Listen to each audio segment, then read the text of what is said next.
Alors tout d'abord, quelle est la définition de la chirurgie cœlioscopique? La chirurgie cœlioscopique, en fait, est classée dans les chirurgies dites mini-invasives.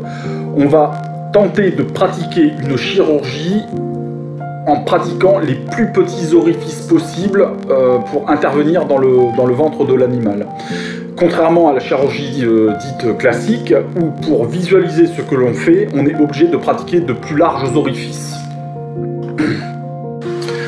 Pour réaliser ces chirurgies cœlioscopiques, il faut un matériel spécifique. Alors tout d'abord, il faut un système vidéo. Donc un système vidéo qui consiste à une colonne vidéo que l'on plonge dans le ventre de l'animal, qui retranscrit l'image via un processeur qui lui-même retransmet l'image à un écran. Et c'est sur cet écran que le chirurgien, durant sa chirurgie, va surveiller les gestes techniques qu'il a à réaliser.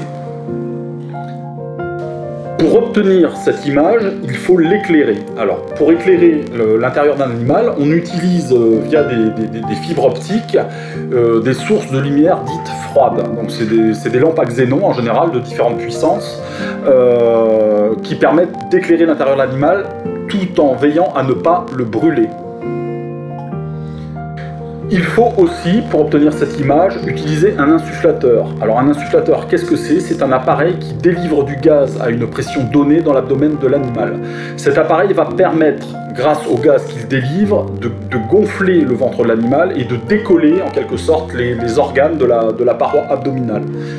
Et ainsi de visualiser ce qui se passe dans le ventre de l'animal. Alors ça la délivre à une pression donnée pour éviter d'étouffer l'animal. Effectivement, le gaz, si vous délivrez trop de gaz, vous étouffez l'animal car ça va appuyer sur son diaphragme.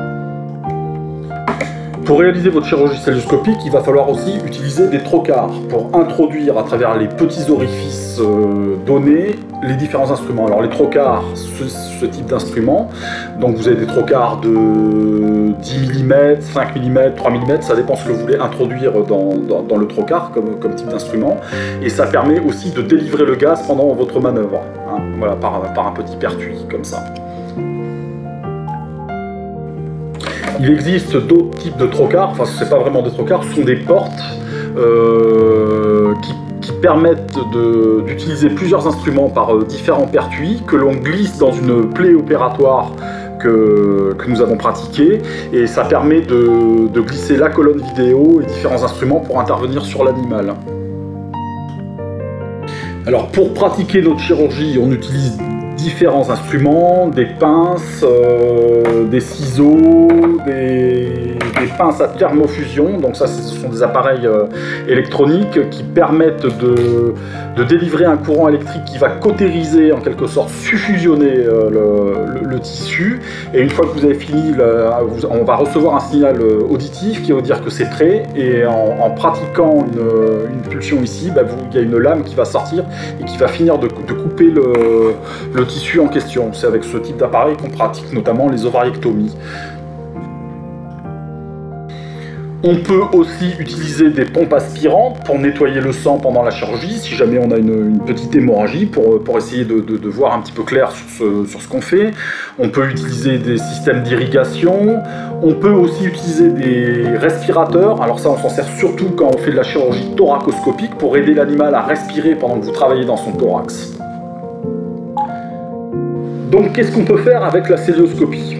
La première chose qu'on peut faire, c'est observer. C'est-à-dire que vous êtes dans le ventre de l'animal et vous observez tous les organes.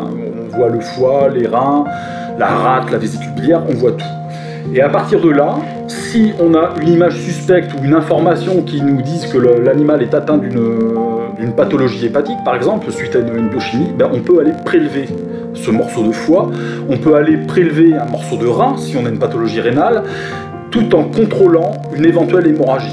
Et ça, c'est très important. Et donc ça reste riche en informations en faisant de toutes petites interventions.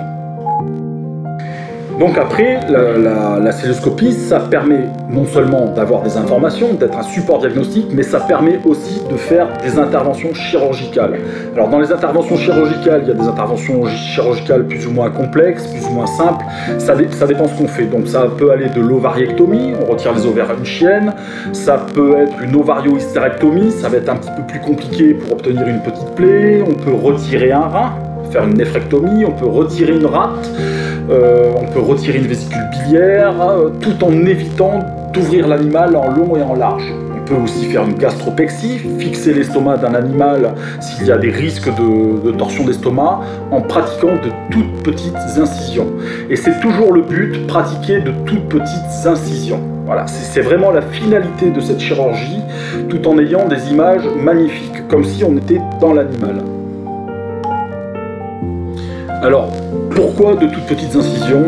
C'est simple, en fait, plus vous aurez une petite incision sur une chirurgie, et moins votre animal aura mal.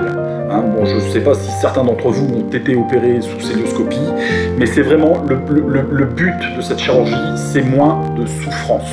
Voilà. Pour mon expérience personnelle, en tant que chirurgien, depuis que je pratique la célioscopie, en termes de comparaison, on peut utiliser le chien monorchide. Le chien monorchide, en général, si vous n'avez pas localisé le testicule via une échographie ou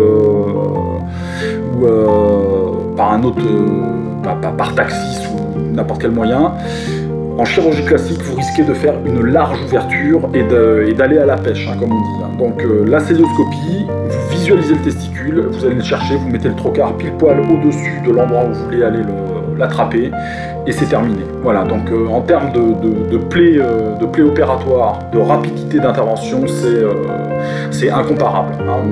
On parle en fait de... on va dire une demi-heure, 3/4 d'heure d'intervention chirurgicale en chirurgie classique, en 10 minutes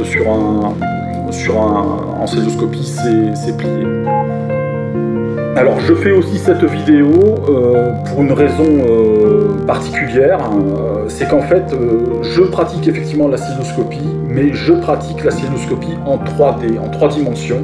J'ai un système Storz, c'est une marque médicale, de matériel médical, qui me permet de visualiser en 3 dimensions l'intérieur de l'animal. Alors la 3D, c'est gagner en temps, c'est gagner en courbe d'apprentissage. En 1 an, vous avez l'expérience d'un chirurgien en célioscopie qui en a fait pendant 20 ans en 2D. Voilà, c'est à peu près ça. Donc je vais essayer de vous mettre un petit film sans tricher, où je vais faire un petit exercice à mon assistante dans un simulateur, l'une en 2D et l'une en 3D, et vous verrez un petit peu la différence de dextérité qu'on acquiert en peu de temps.